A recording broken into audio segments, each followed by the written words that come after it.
Why was Galileo tried for heresy by the Inquisition?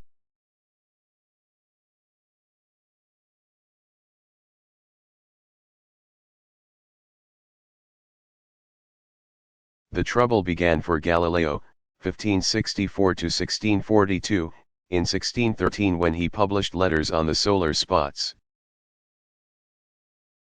in which he advocated the Copernican system of the universe,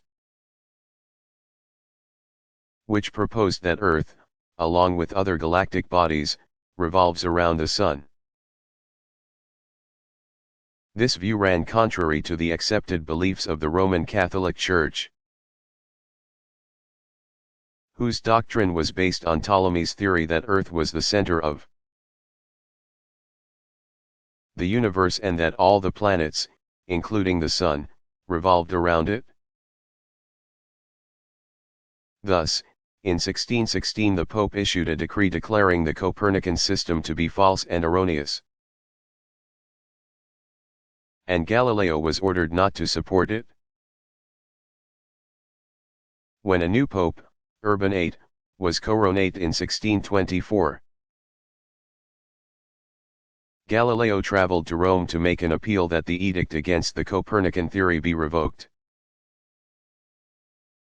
The Pope declined to do so, but he did give Galileo permission to write about the Copernican system, under the condition that he not give it preference over the church-sanctioned Ptolemaic model. So, in 1632, Galileo published again, Dialogue concerning the two chief world systems. However, contained unconvincing objections to the Copernican view. The Church saw through it and summoned the author to Rome to stand before the Inquisition. Church interrogators. Galileo was accused of violating the original edict of 1616, put on trial for heresy, and found guilty. Though he was ordered to recant, at some point he uttered the famous statement, "And yet it moves," a reference to the Copernican theory that Earth rotates on its axis. Galileo was supposed to be imprisoned, but the Pope commuted the sentence to house arrest at Galileo's home near Florence, where he died blind at the age of 78.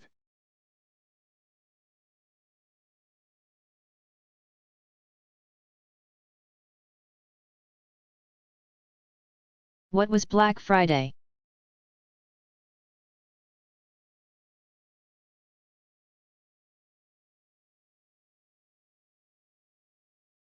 The term refers to one of two Fridays in the second half of the 1800s when severe market drops precipitated financial crises in the United States. The first Black Friday was September 24, 1869, financiers J. Gould, 1836–1892, and James Fisk, 1834–1872, had conspired to raise the market price of gold by buying it in huge quantities, leaving less supply on the open market, which would, theoretically, increase demand and therefore price. Having caused the price to increase, the businessmen planned to sell their gold supplies at a profit. While they did make out handsomely, clearing some $11 million, a panic resulted when the price of gold rose sharply. Businesses that needed gold to meet their obligations were forced to pay exorbitant prices for it. The government responded to the crisis by selling off $4 million of its gold reserves,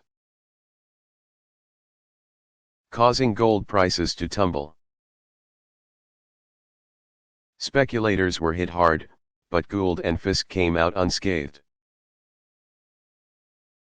selling off their gold supplies before the price plummeted. 4 years later, another Friday turned dark when the investment banking firm of J. Cook and company failed after it had invested too heavily in railroad securities, which had since declined. When news of the company's collapse was released on September 19, 1873, it affected the entire stock market, and prices fell sharply. The so-called Panic of 1873 signaled the beginning of a depression that persisted through most of the 1870s.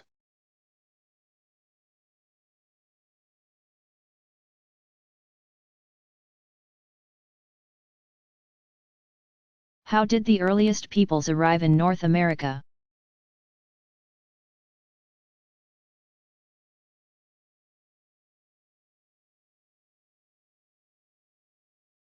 Long before the arrival of the Europeans in the Western Hemisphere in the late 1400s and early 1500s.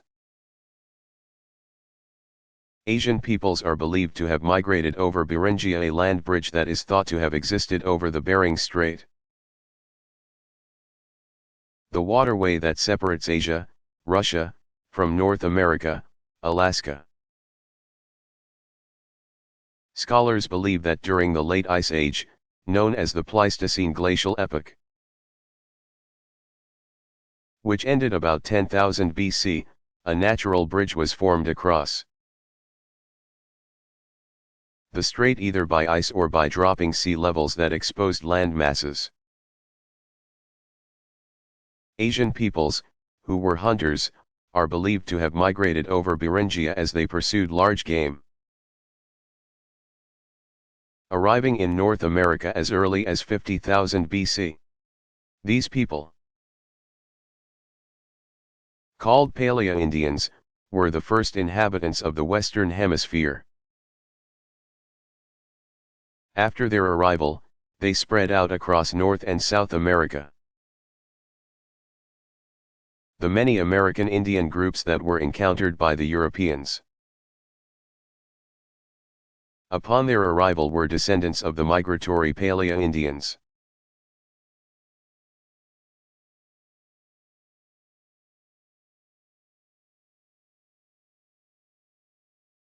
How old is philosophy?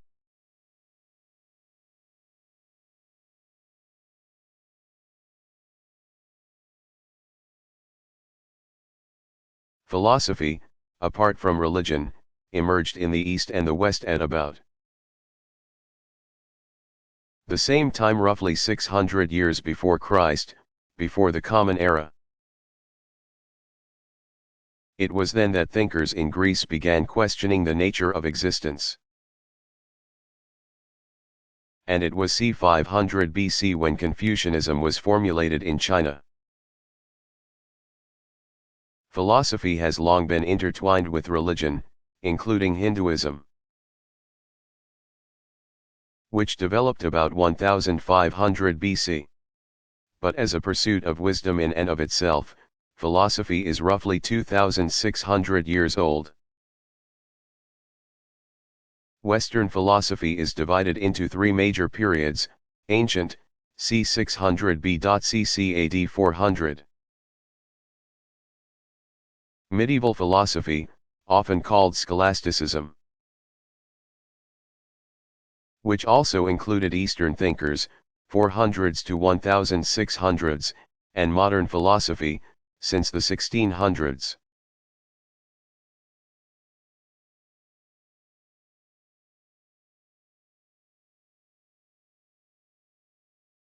What did Freud believe?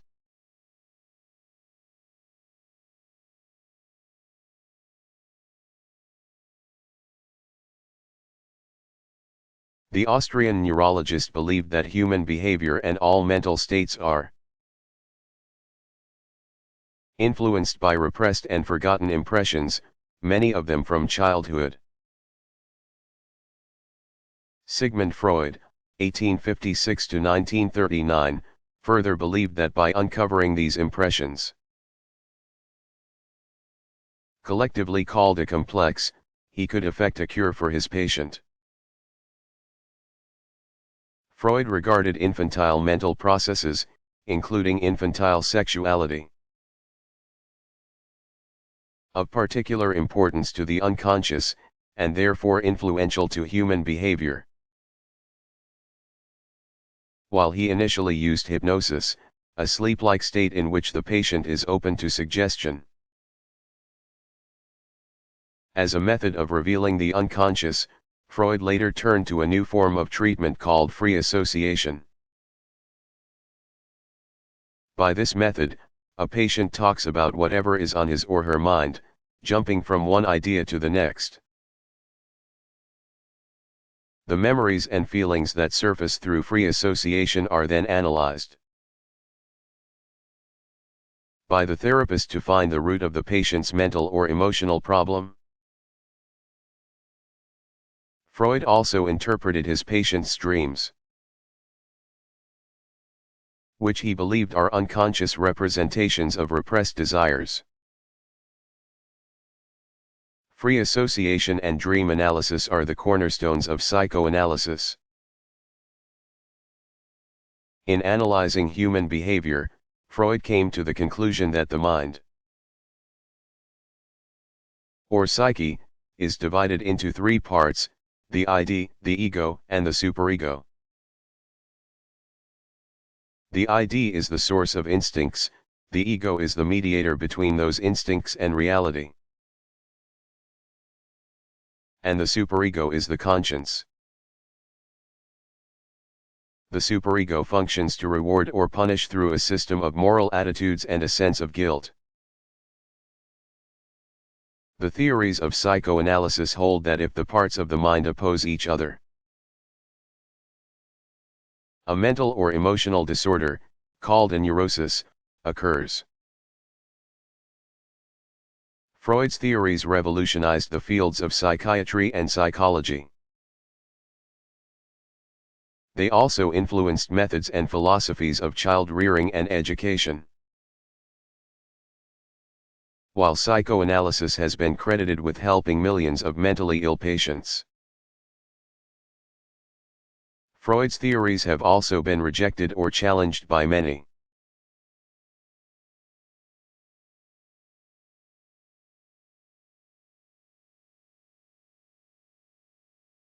What are the milestones in the motion picture industry?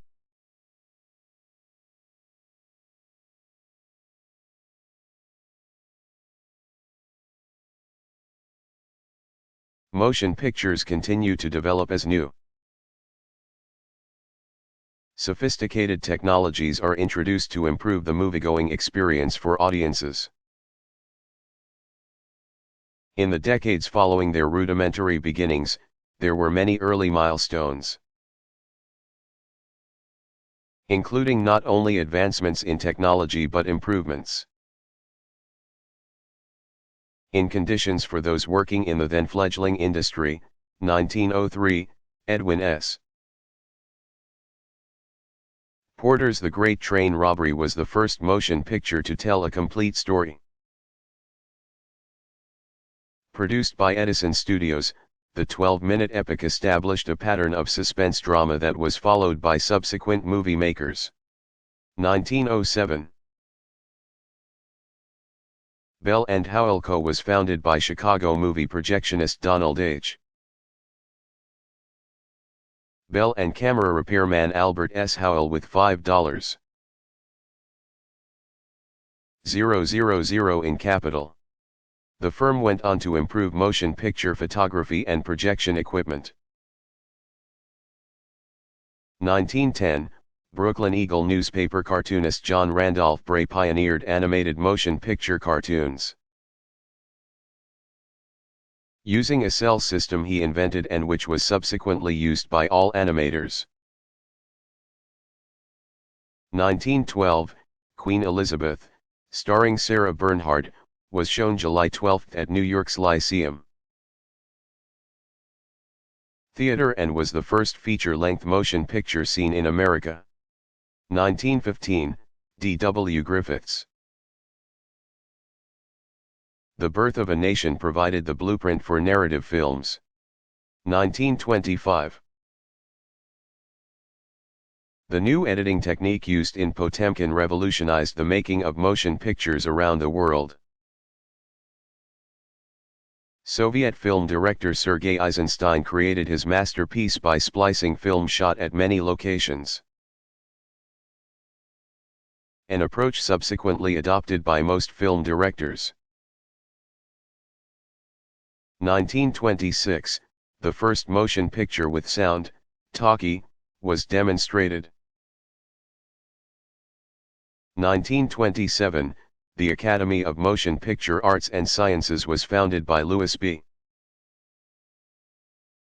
Meyer of MGM Studios. The first president of the Academy was Douglas Fairbanks. 1927, the first full-length talking picture, The Jazz Singer, starring vaudevillian Al Jolson, was released. By 1932 all movies talked. 1929, the first Academy Awards. 4 1928 films were held, winners were William Wellman for Wings, Emil Jannings for Best Actor, in Last Command, and Janet Gaynor for Best Actress, in Sunrise.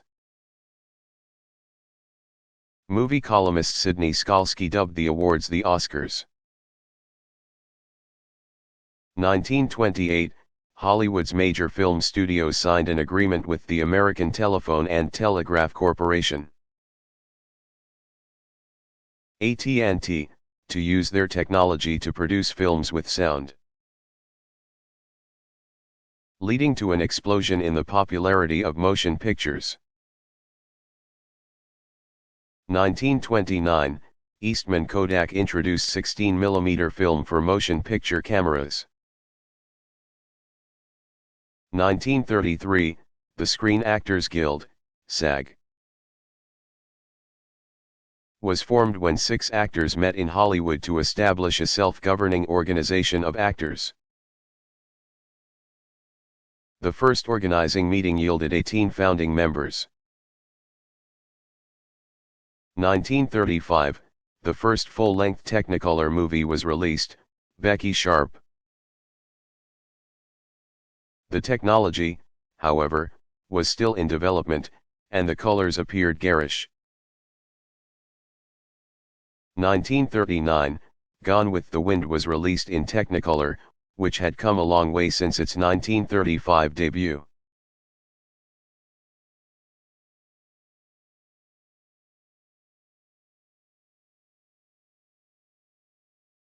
What was Bloody Sunday?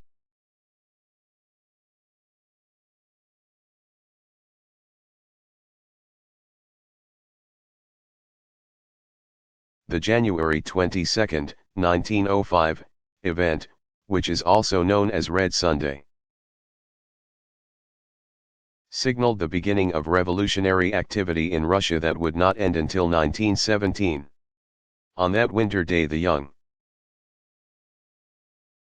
Russian Orthodox priest Georgy Gapon, 1870–1906, carrying a cross over his shoulder, led what was intended to be a peaceful workers' demonstration in front of the Winter Palace at St. Petersburg. But, as the London Times correspondent reported that day, when the crowd was refused entry into the common gathering ground of the palace square, the passions of the mob broke loose like a bursting dam. Despite Father Gabon's thinking that they too would join the workers in protest,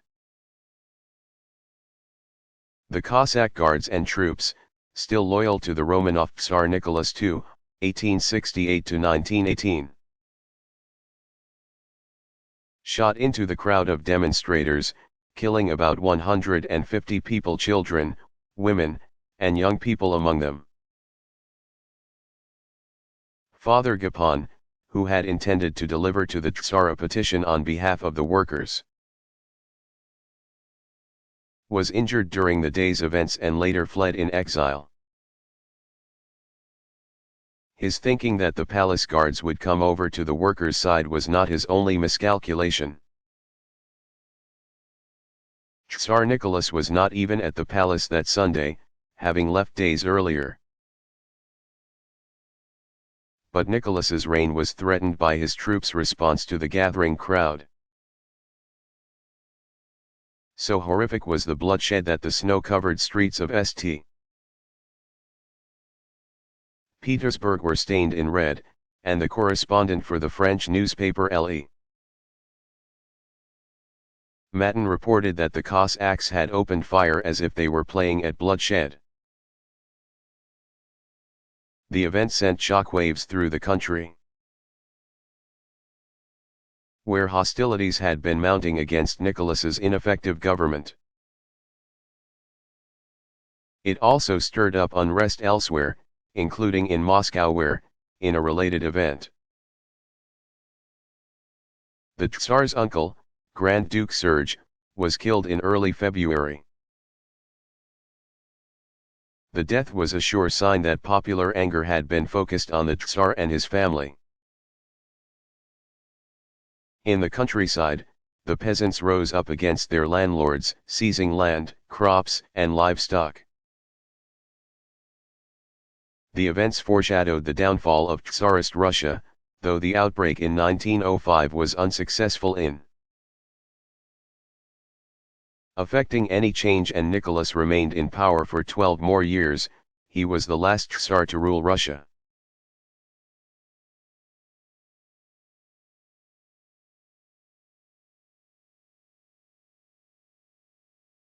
What is known about the Celts prior to the Roman Empire?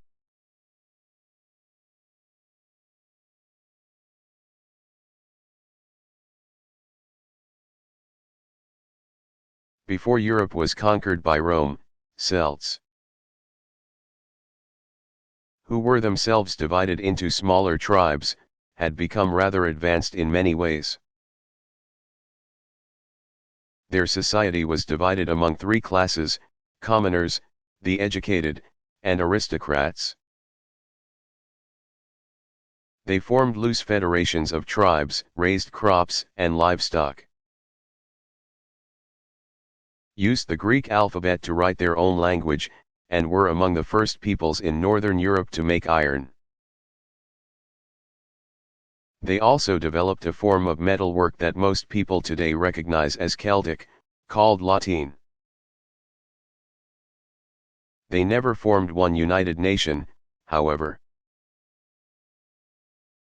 so that when Roman armies swept across Europe, the Celtic tribes were overrun.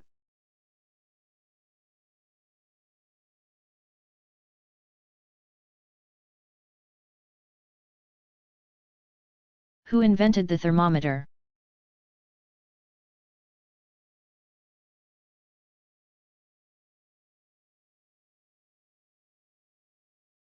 While the Greeks made simple thermometers as early as the 1st century B.C., it wasn't until Galileo, 1564 to 1642, that a real thermometer was invented. It was an air thermometer, in which a colored liquid was driven down by the expansion of air, so that as the air got warmer, and expanded, the liquid dropped. This is unlike ordinary thermometers in use today, which rely on the colored liquid of mercury to rise as it gets warmer. In 1612, Italian physician Sant'Orio, 1561 to 1636, a friend of Galileo, adapted the device to measure the body's change in temperature due to illness. The clinical thermometer wasn't Sant'Orio's only invention. As the first doctor to use precision instruments in the practice of medicine, Sant'Orio also developed the pulse clock. It was a full century though before thermometers had a fixed scale. This was provided by German physicist Daniel Fahrenheit. 1686 to 1736, who in 1714 invented the mercury thermometer.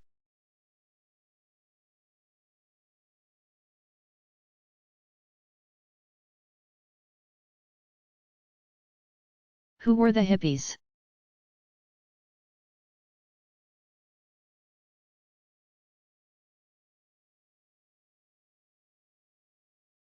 Most hippies of the 1960s and 1970s were young, 15 to 25 years old, white, and from middle-class families. The counterculture, anti-establishment, movement advocated peace, love, and beauty. Having dropped out of modern society, and tuned in to their own feelings. These flower children were as well known for their political and social beliefs as they were for their controversial lifestyle. They opposed American involvement in the Vietnam War, 1954-75, and rejected an industrialized society that seemed to care only about money. They favored personal simplicity, sometimes living in small communes where possessions and work were shared. Or living an itinerant lifestyle, in which day-to-day responsibilities were few if any. They wore tattered jeans and bright clothing usually of natural fabrics, grew their hair, braided beads into their locks, walked around barefoot or in sandals, and listened to a new generation of artists including the Beatles, the Grateful Dead, Jefferson Airplane, Bob Dylan, and Joan Baez. Some hippies were also known for their drug use, experimenting with marijuana and LSD. Some hoped to gain profound insights or even achieve salvation through the drug experience, something hippie guru Timothy Leary told them was possible. New York City's East Village and San Francisco's Haight-Ashbury neighborhood became havens of the counterculture. The movement began on American soil, but was soon embraced elsewhere as well, principally Canada and Great Britain.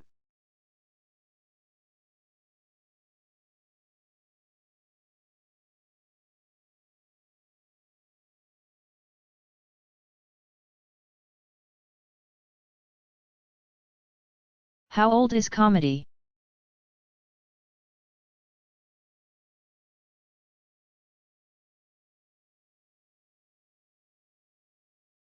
Like tragedy, comedy as a form of drama dates back to ancient Greece.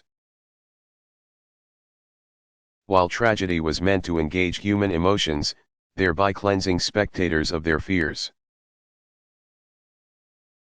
According to Aristotle, comedy's intent was simply to entertain and amuse audiences.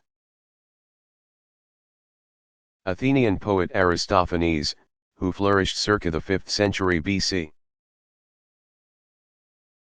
is considered the greatest ancient writer of comedy.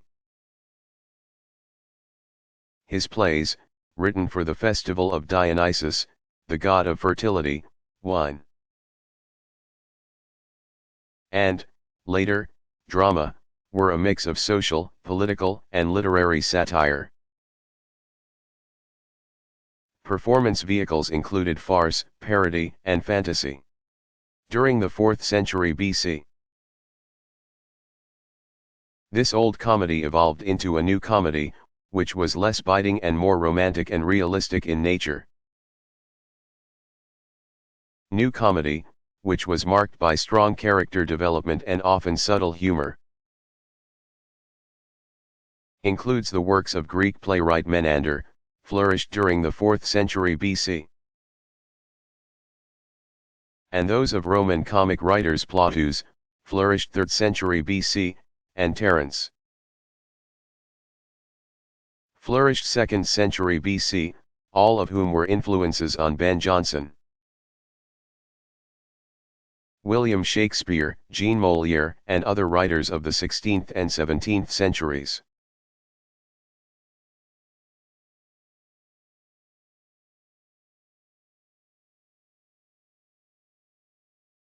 When was the first university established in the West?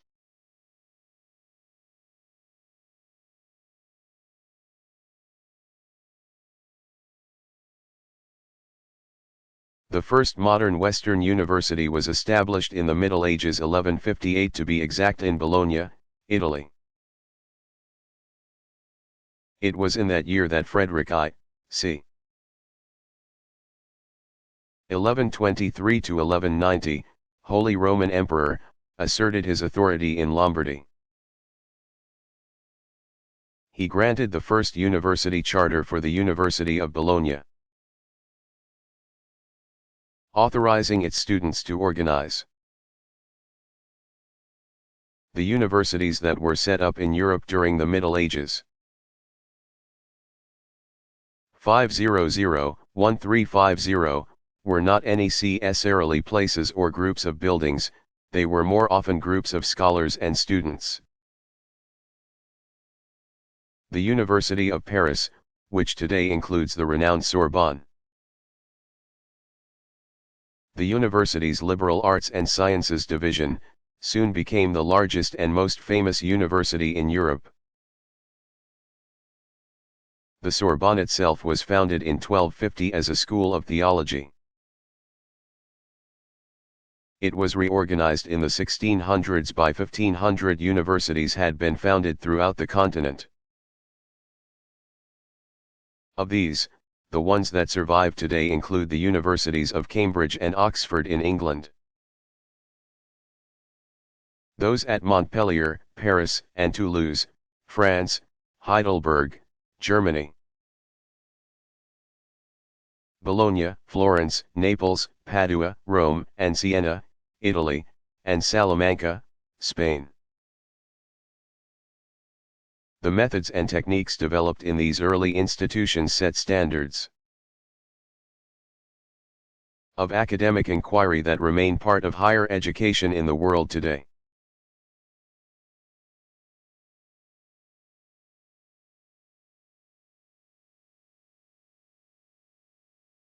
What is the Federal Reserve?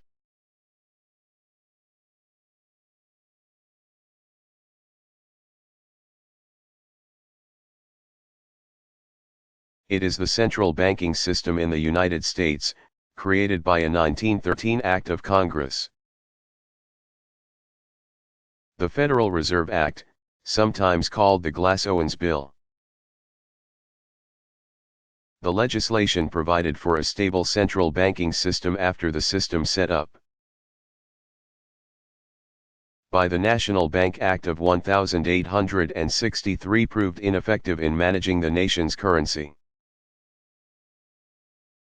In responding to economic growth, or in exerting a controlling influence on the economy.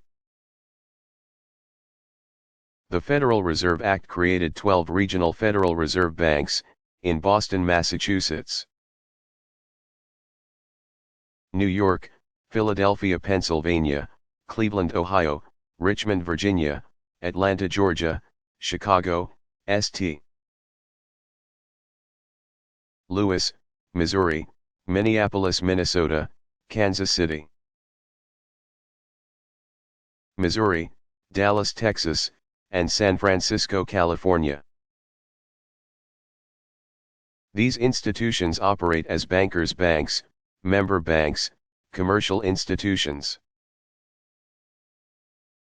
Use their accounts with the Federal Reserve in the same way that consumers use their accounts on deposit at commercial banks.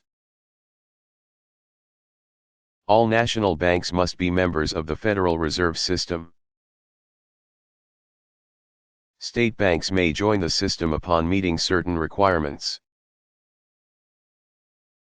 The Federal Reserve Act also established a Federal Reserve Board, now called the Board of Governors, to supervise the system. The board consists of 7 members who are appointed by the President of the United States and are approved by the Senate. To reduce the possibility of nearsighted political influence, members serve staggered 14-year terms. One of the 14 terms expires every other year. The duties of the Federal Reserve include lending money to commercial, member, banks, directing the Reserve Bank's purchase and sale of U.S. government securities on the open market.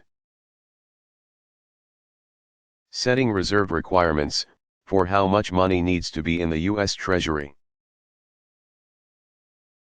And regulating the discount rate, the interest rate the Federal Reserve charges commercial banks for loans, which is one of the system's principal influences on the economy.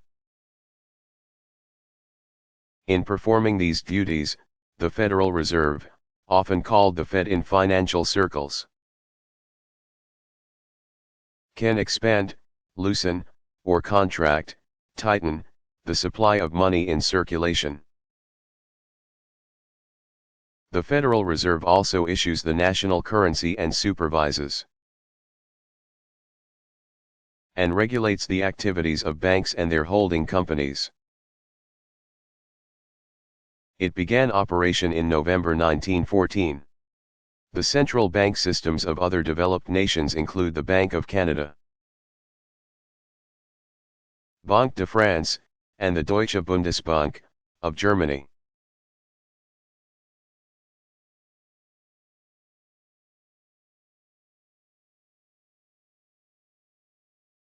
What is Jonas Salk known for?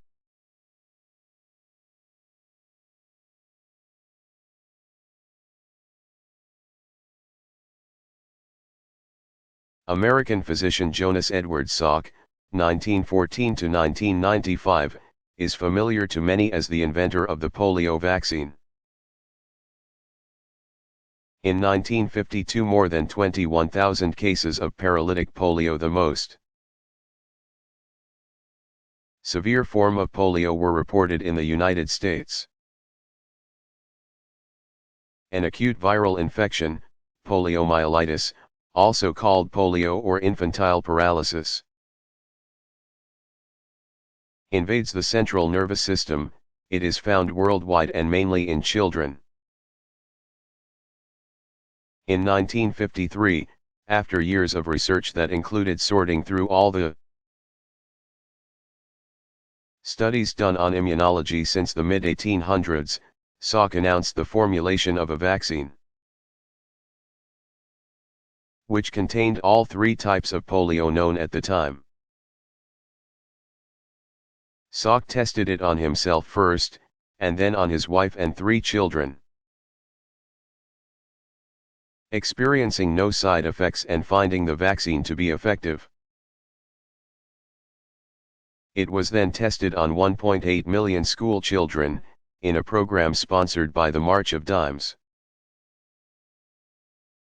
then called the National Foundation for Infantile Paralysis. In April 1955, the vaccine was pronounced safe and effective.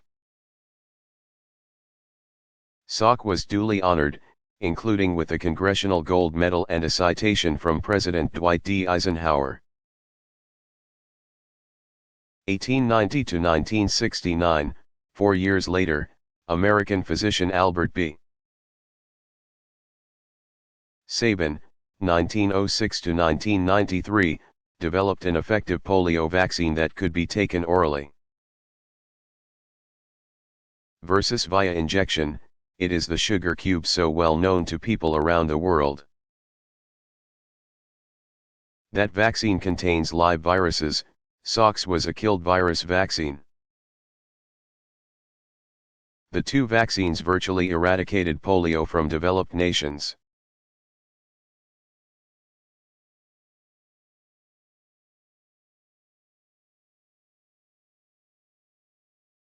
When did Martin Luther King Jr. give his "I Have a Dream" speech?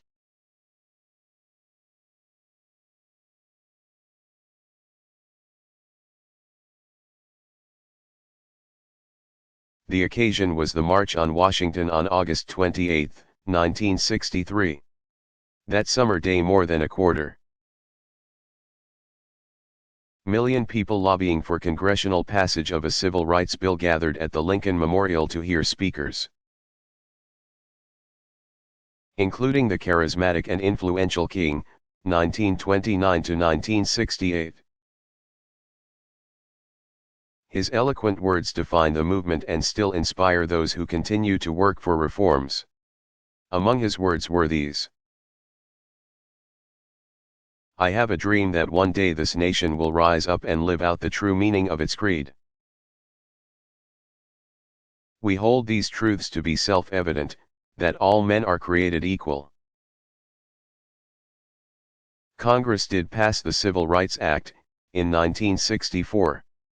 The most comprehensive American civil rights legislation since the Reconstruction, the 12-year period that followed the Civil War. The act outlawed racial discrimination in public places, assured equal voting standards for all citizens, prohibited employer and union racial discrimination, and called for equality in education.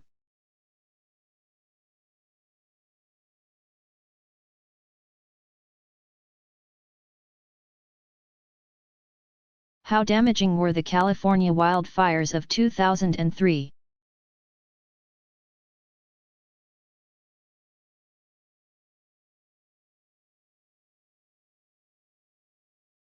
The wildfires that raged in Southern California in late 2003 were the most damaging in the state's history. 15 fires destroyed 3,000 homes, burned 750,000 acres, caused more than 200 injuries, and claimed 24 lives. The fires produced one of the worst disasters the state had ever seen. The wildfires began October 21 and, driven by Santa Ana winds, swept through wooded canyons and mountain communities in Los Angeles, Riverside, San Bernardino, San Diego, and Ventura counties.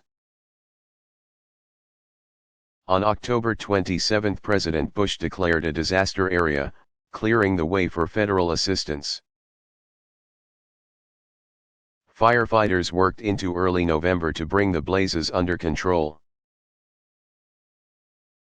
The fires had forced mandatory evacuations and caused widespread air pollution. Damages were estimated between $2.50 and $3 billion. Although Southern California was devastated by the emergency, and the western wildfires were in the national headlines, the 2003 fire season was, on the whole, about average. According to the National Interagency Fire Center, NIFC, 85,943 fires burned in U.S. wildlands during the 2003 season. The 10-year average, 1993 to 2002, was 101,575 fires per season. The number of acres burned in 2003 was 4,918,088, with a 10-year average of 4,663,081 acres per season.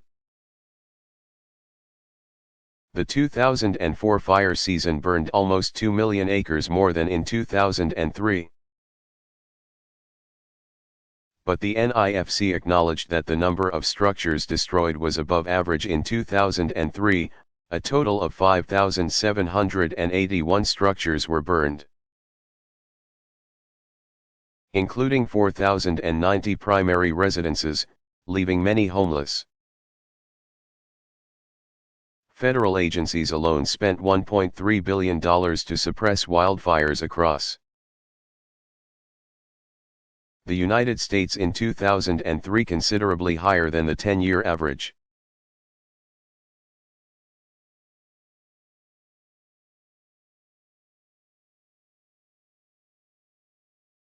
What did the Curies contribute to medicine?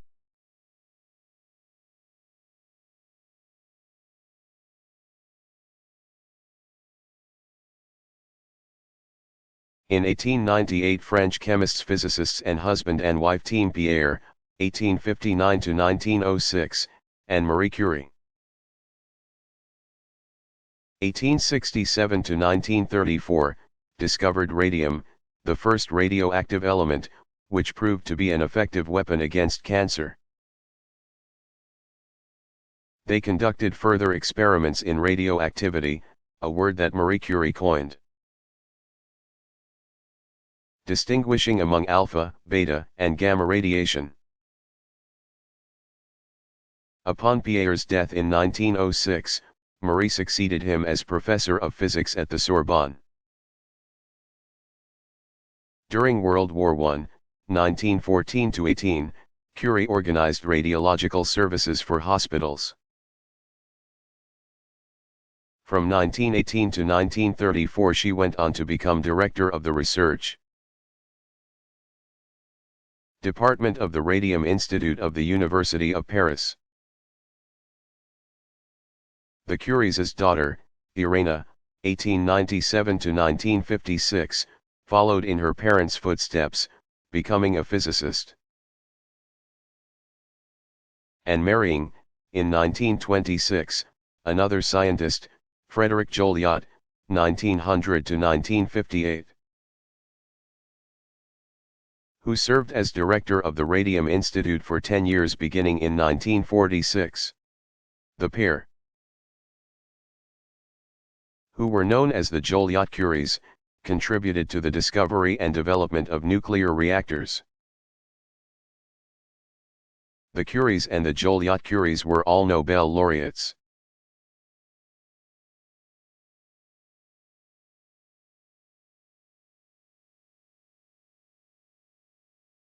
When did department stores begin?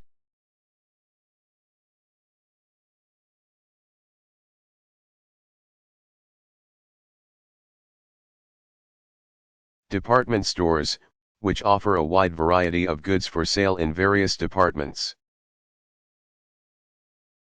emerged in the mid-1800s. Many evolved out of general stores, which offered a variety of goods but not divided into departments, while others evolved out of dry goods stores, which sold textiles and related merchandise.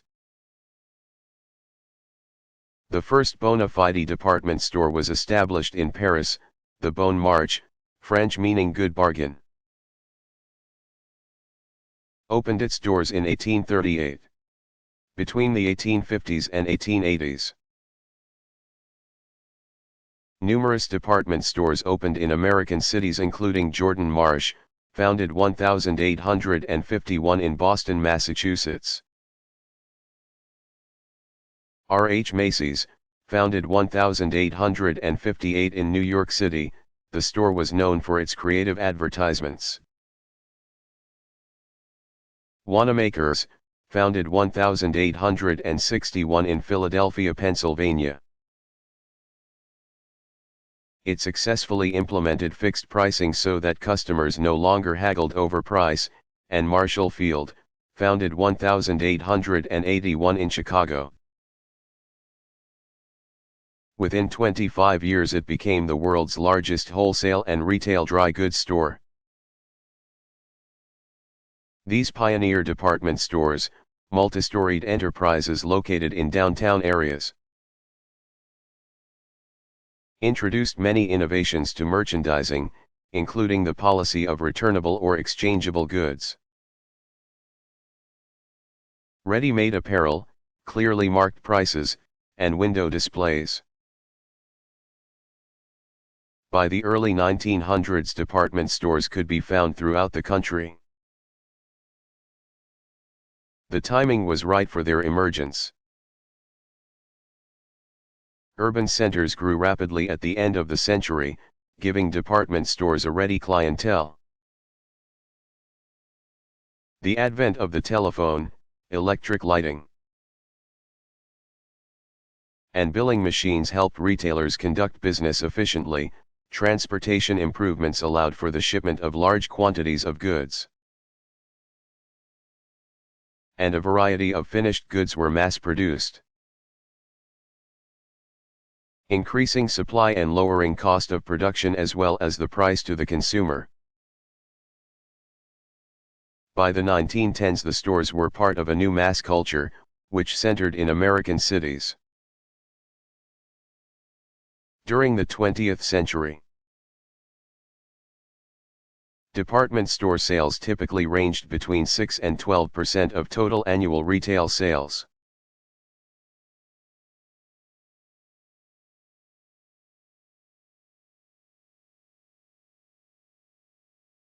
Who is the enemy of the day?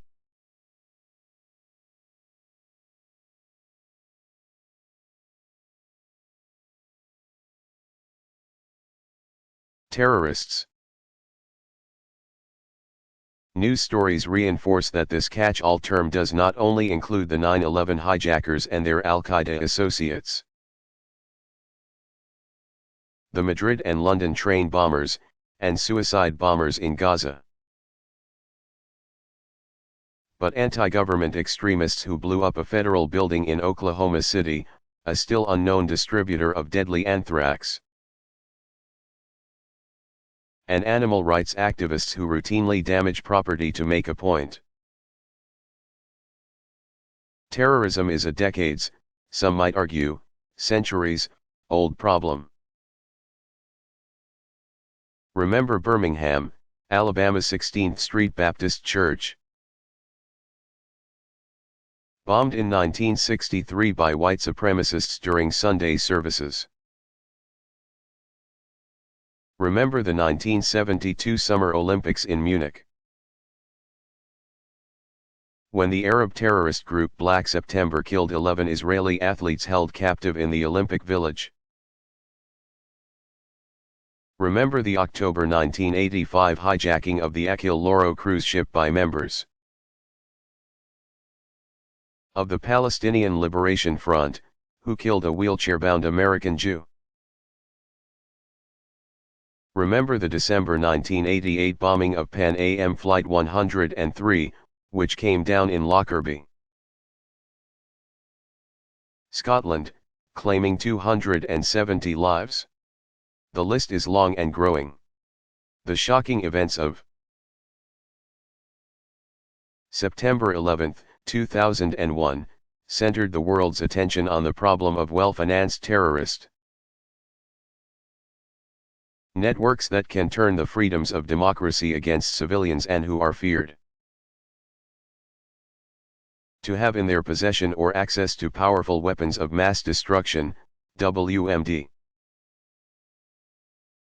The events of that day launched what the US government calls the global war on terrorism. A long battle that even the president acknowledged may not be winnable in a traditional sense. This is a new kind of war, fought not against a nation, but against anarchists halfway around the world. And in our midst, globalization and terrorism are the twin concerns of the modern era.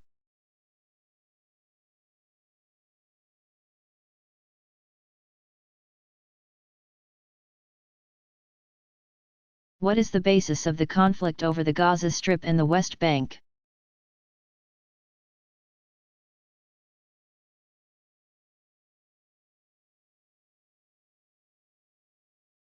The conflict is rooted in Jewish and Arab claims to the same lands in the Palestine region, which was under British control between 1917 and 1947. The Gaza Strip is a tiny piece of territory along the eastern Mediterranean Sea and adjacent to Egypt. After the nation of Israel was established and boundaries were determined by the United Nations (UN), in 1947, the Gaza Strip bounded on two sides by the new Israel came under Egyptian control. The Arab-Israeli War of 1967 resulted in Israeli takeover and occupation of Gaza. But unrest continued, and in 1987 and 1988 the region was the site of Arab uprisings known as the Intifada. A historic accord between the Palestine Liberation Organization, PLO,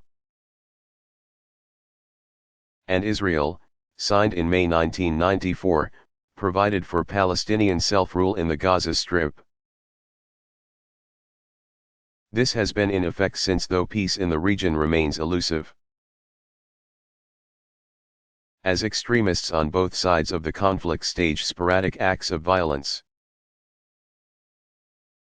The West Bank, which does not neighbor the Gaza Strip, is an area on the east of Israel, along the Jordan River and Dead Sea. The West Bank includes the towns of Jericho, Bethlehem, and Hebron. The holy city of Jerusalem is situated on the shared border between Israel and the West Bank. By the UN mandate that established the independent Jewish state of Israel in 1948. The West Bank area was supposed to become Palestinian. But Arabs who were unhappy with the UN agreement in the first place attacked Israel. And Israel responded by occupying the West Bank. A 1950 truce brought the West Bank under the control of neighboring Jordan. This situation lasted until 1967, when Israeli forces again occupied the region. Israelis soon began establishing settlements there, which provoked the resentment of Arabs. The Intifada uprisings that began in the Gaza Strip in 1987 soon spread to the West Bank. In 1988 Jordan relinquished its claim to the area. But fighting between the PLO and Israeli troops continued. Peace talks began in 1991, and the agreements that provided for Palestinian self-rule in the Gaza Strip also provided for the gradual return of West Bank lands to Palestinians. The city of Jericho was the first of these lands. In August 2005 Israel began pulling out of the Gaza Strip after 38 years of occupation. Some Israeli settlers resisted Prime Minister Ariel Sharon's call for withdrawal. But Sharon insisted the move was a critical step toward peace and securing Israel's future.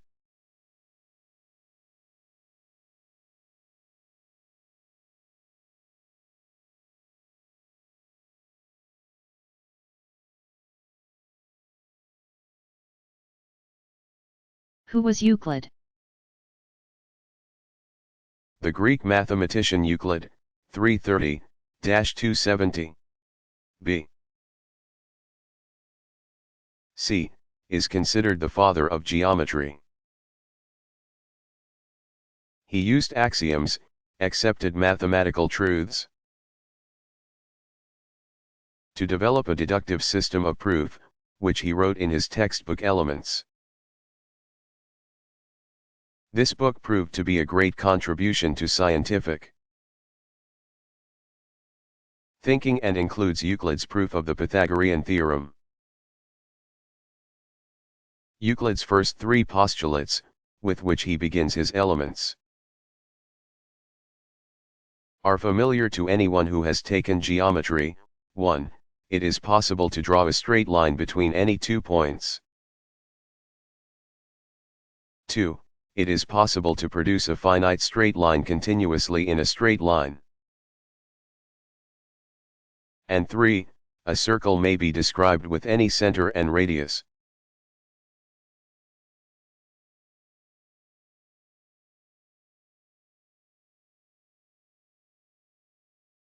How could the world body have allowed such an event to happen? Particularly with the Nazi Holocaust a not too distant memory?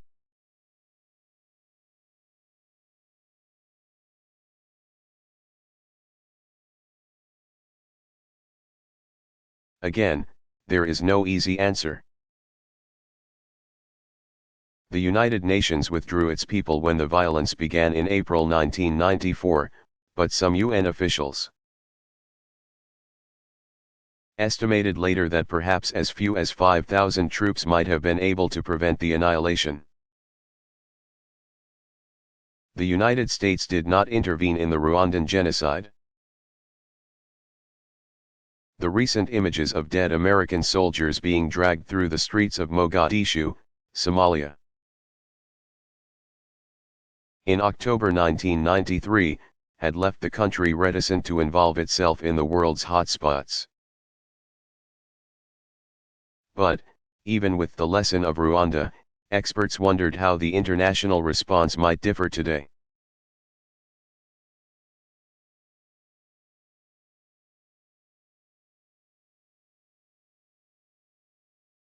Why did John Hancock go down in history as the notable signer of the Declaration of Independence?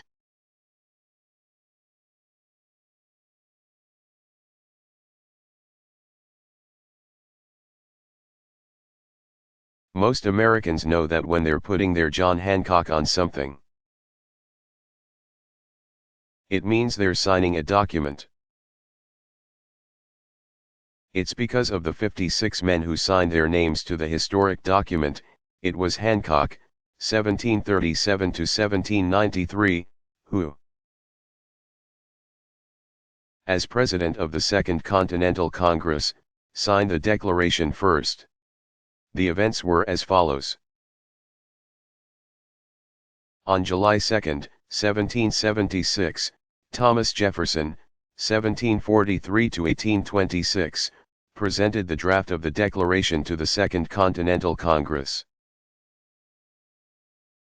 which had convened in Philadelphia, Pennsylvania, more than a year earlier, on May 10, 1775. The congressional delegates of the 13 colonies then deliberated and debated the draft, making some changes. A section was deleted that condemned England's King George III, 1738 to 1820, for encouraging slave trade. Other changes were cosmetic in nature. On July 4, the final draft of the Declaration was adopted by Congress. And it was then that it was signed by Hancock. The document was then printed. A few days later, on July 8, the Declaration was read to a crowd who assembled in the yard of the State House. On July 19, the Congress ordered that the Declaration of Independence be written in script on parchment. It is that copy that in early August was signed by all 56 members of the Second Continental Congress. The Declaration of Independence is housed, along with the U.S. Constitution, 1788, and the Bill of Rights, 1791, in the National Archives building in Washington, D.C., where it is on display to the public. John Hancock went on to become governor of Massachusetts, from 1780 to 1785 and from 1787 to 1793.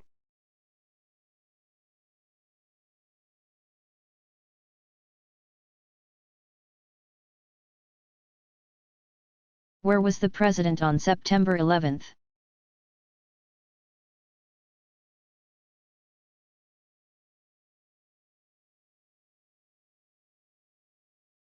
President George W. Bush, 1946, began the day at a Sarasota, Florida, elementary school, where he was expected to speak on his education program. At 9:00 a.m. he was notified of the first plane crash into the World Trade Center's North Tower.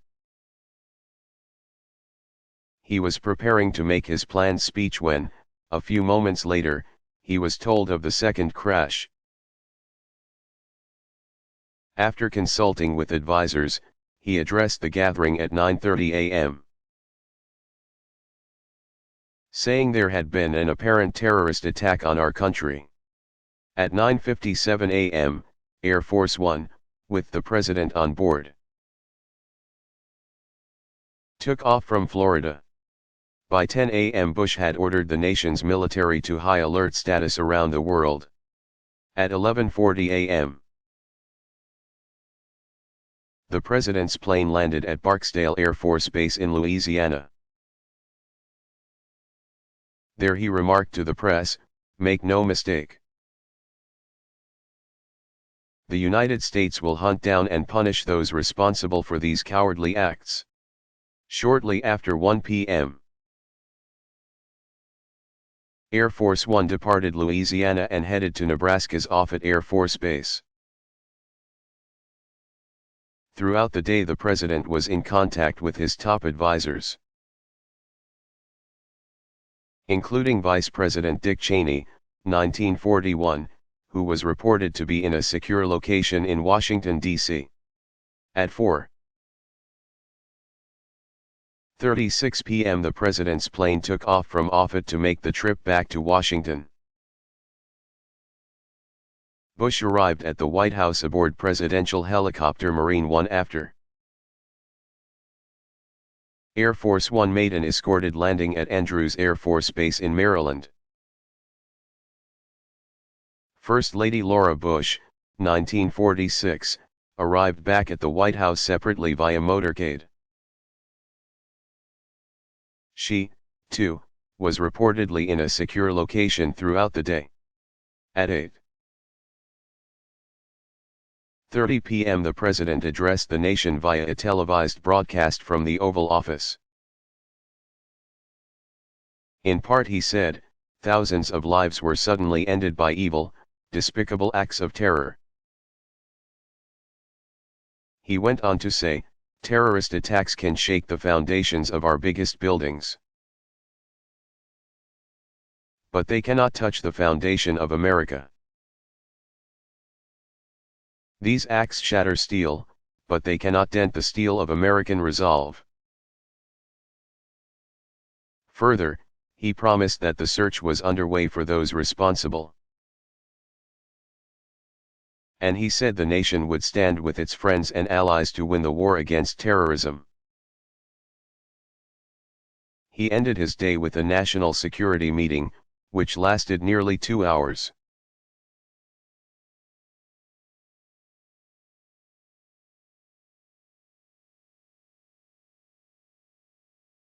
How long was it before someone reached the east by sailing west?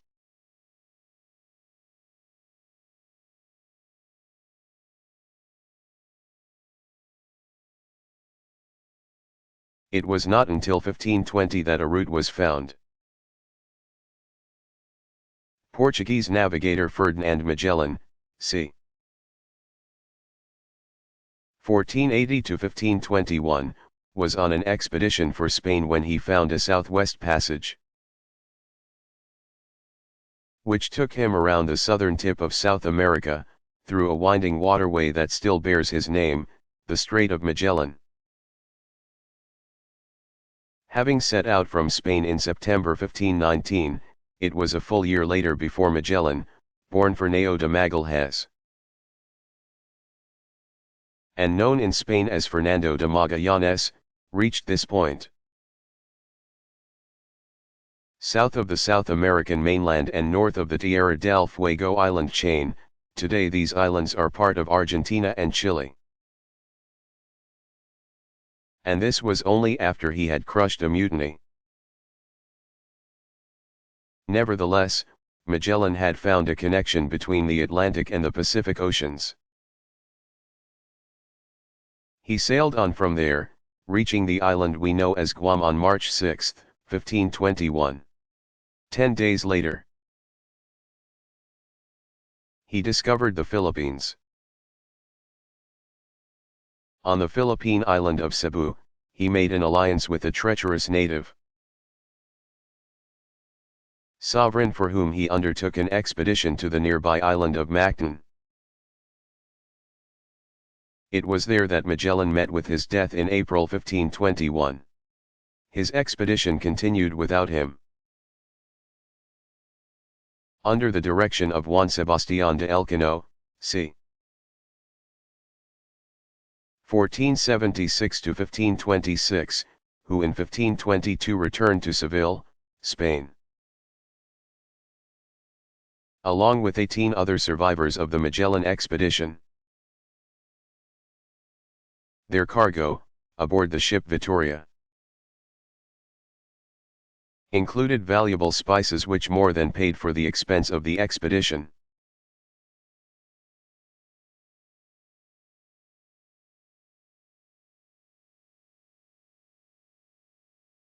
What was the lost colony?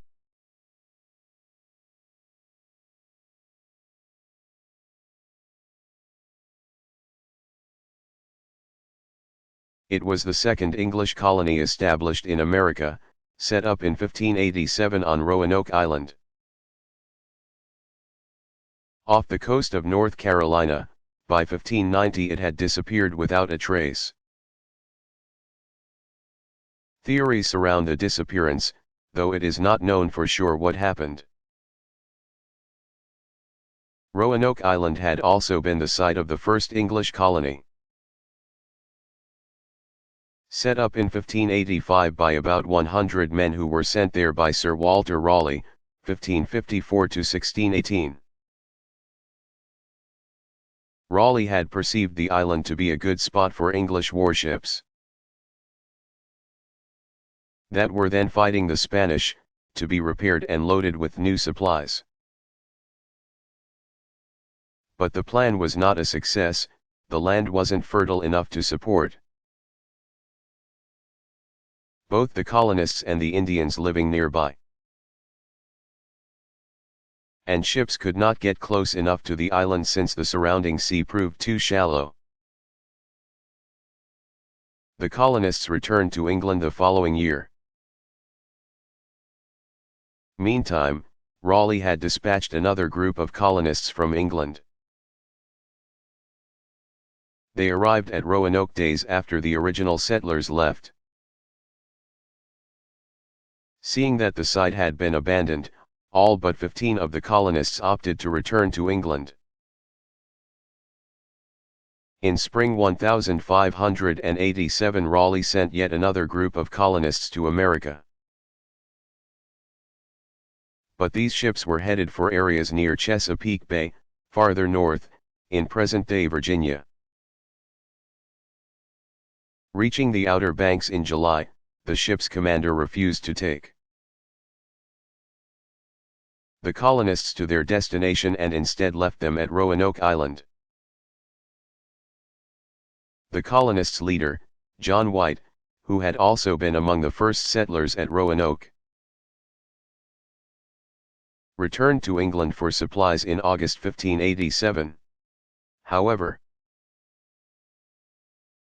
the ongoing war between England and Spain prevented him from returning to the colony until 3 years later.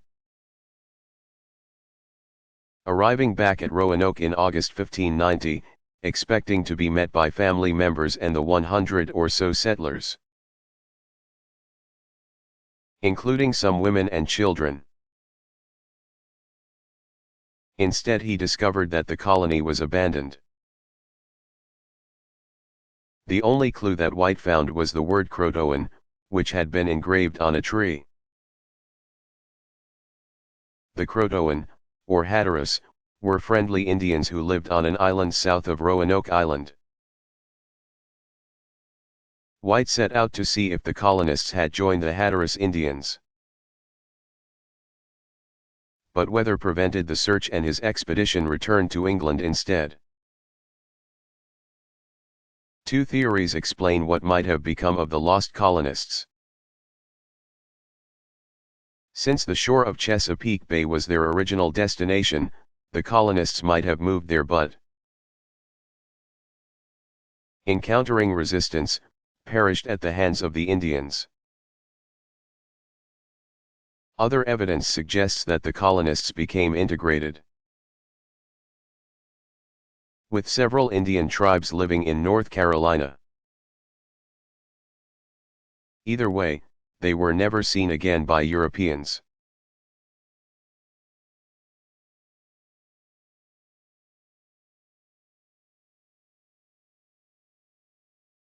When was color television invented?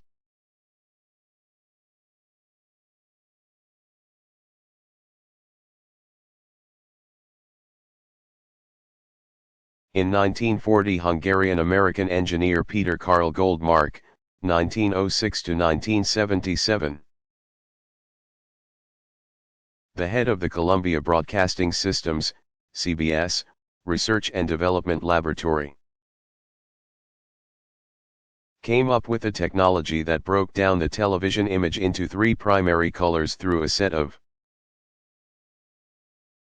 spinning filters in front of black and white, causing the video to be viewed in color. His system gave way in the 1950s to an RCA system whose signals were compatible with conventional black and white TV signals. In September 1962, American Broadcasting Corporation, ABC, began color telecasts, for 3.5 hours a week. By this time, competitor National Broadcasting Corporation, NBC, was broadcasting 68% of its primetime programming in color, while CBS had opted to confine itself to black and white after having transmitted in color earlier. By 1967, all three networks were broadcasting entirely in color. It was not until 1967 that color television was broadcast in England. On July 1, the BBC Two transmitted 7 hours of programming, most of it coverage of lawn tennis from Wimbledon.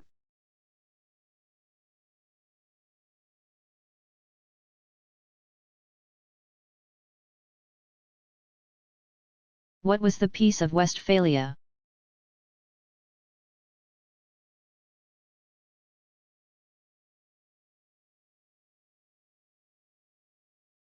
In 1644, with Europe torn by the 30 Years' War, 1618–48. A peace conference was convened in Westphalia, Germany. But the negotiations were for long years in the making. The fighting continued until 1648, when the Peace of Westphalia was finally signed. Under this treaty, France and Sweden received some German lands. The agreement also made important allowances for Europe's religions. Not only was Lutheranism given the same due as Catholicism, but Calvinism. The religious movement begun by Frenchman John Calvin, 1509–1564, was given the official nod. In short, the treaty not only ended the religious warfare in Europe, but it provided for some measure of religious tolerance. Since the pact recognized the sovereignty of all the states of the Holy Roman Empire, it effectively dissolved the empire. Therefore, historians view the Peace of Westphalia as the beginning of Europe's modern state system.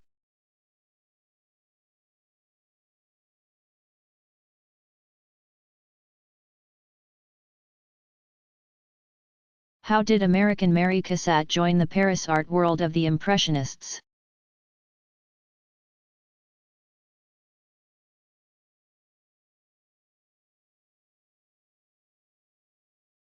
Mary Cassatt, 1844–1926, the daughter of a wealthy investment banker from Pittsburgh,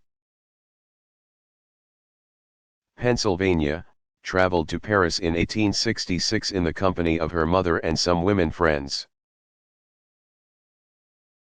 The young Cassatt was determined to join the city's community of artists.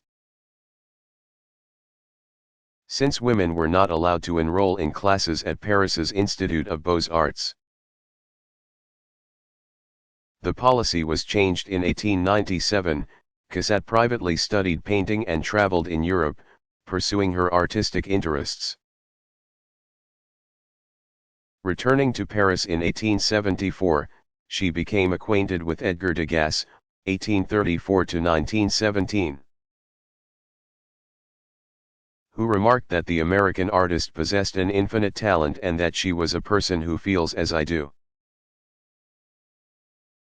He made these observations after viewing one of her paintings at the Salon d'Automne in Paris. Cassatt went on to exhibit with the Impressionists in 1879, 1880, 1881, and 1886, gaining her first solo exhibit in 1891. Judith Barter,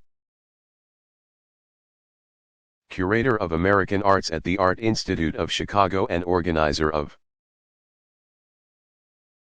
the traveling exhibit Mary Cassatt, Modern Woman, describes Cassatt as a very good businesswoman, who knew how to market her career. During 3.5 years of research, which she conducted to launch the exhibit,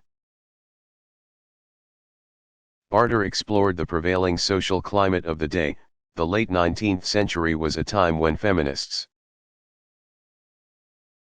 who organized to campaign for political and social reforms, eventually winning women the vote in 1920, focused on maternity, encouraging women to be involved in caring for their children. To Cassatt, observed Barter, maternity was the highest expression of womanhood. Women and children were the subjects of Cassatt's body of works, which includes oil paintings, pastels, prints, and etchings. Cassatt's place among the Impressionists has often been overshadowed by her male colleagues, and her contributions to the art world are mentioned only in passing in many art books. But her talent, insights, and sheer determination combined to create an impressive legacy. As Gauguin quipped, Mary Cassatt has charm but she also has force.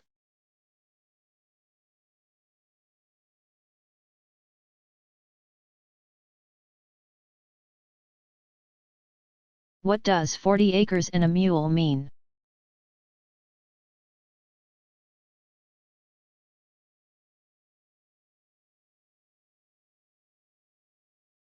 The term originated with Union General William T.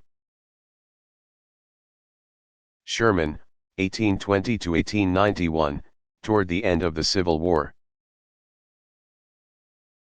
On January 16, 1865, in his march to the sea,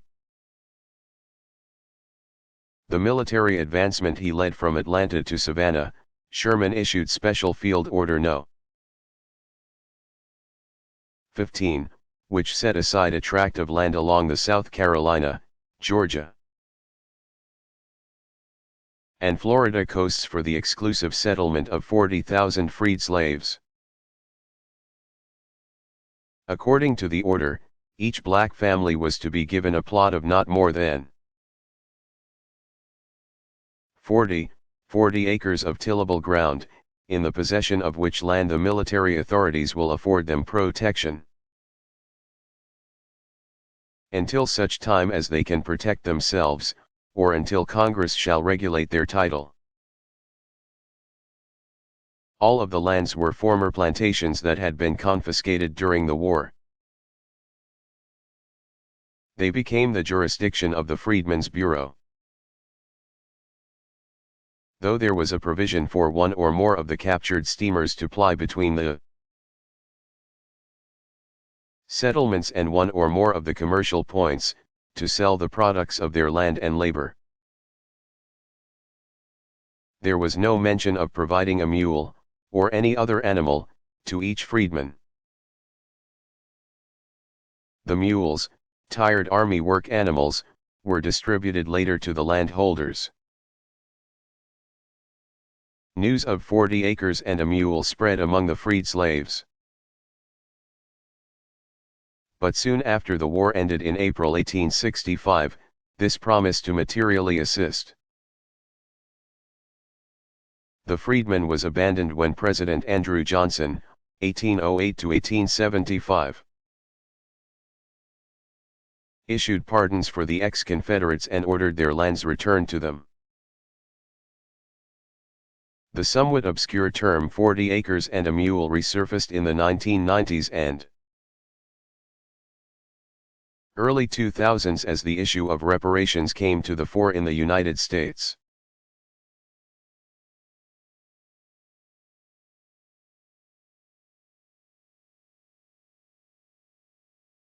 What is a Trojan horse?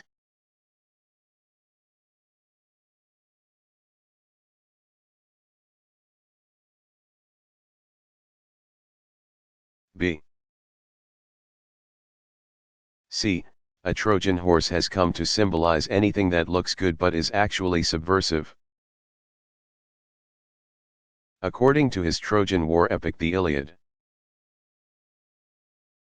After nearly 10 years of fighting the Trojans for control of their city, the Greek Mycenaean army built a huge wooden horse on wheels and offered it as a gift to their enemy.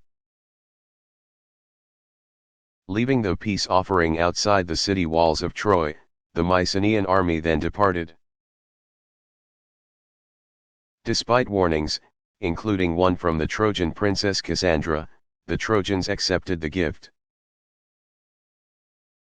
And they opened the gates and wheeled the huge wooden horse into the city. It was a naive move, once the horse was inside the city gates.